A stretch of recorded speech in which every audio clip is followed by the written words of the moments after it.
Hello students, in this video we are going to see about the project for EVS subject for 12th standard HSC board examination. So this will be useful for all the streams like arts, commerce and science. So the topic of this project is survey of the biodiversity of your school or college campus. So you need to make a report for that. So how are you going to write your EVS project? First is selection of project. What made you to select this particular topic? So you have to write the selection of project as your first topic and you have to give the examples. Okay. Next is aim and objective. So what is the aim of the project? Why?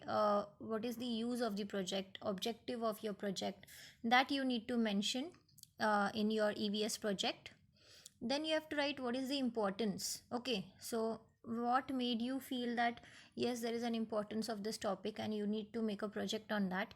So you have to just note down the points which are important, which are going to define the importance of your project title, that is biodiversity.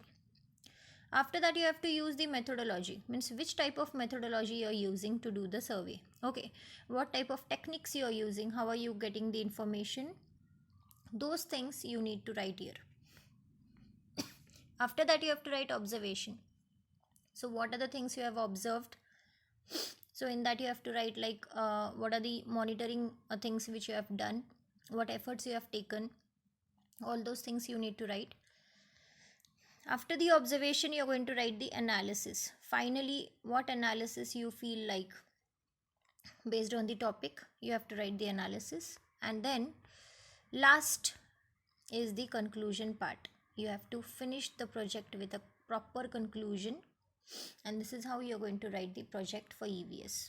And these are the important things which are required for your EVS project. Thank you for watching.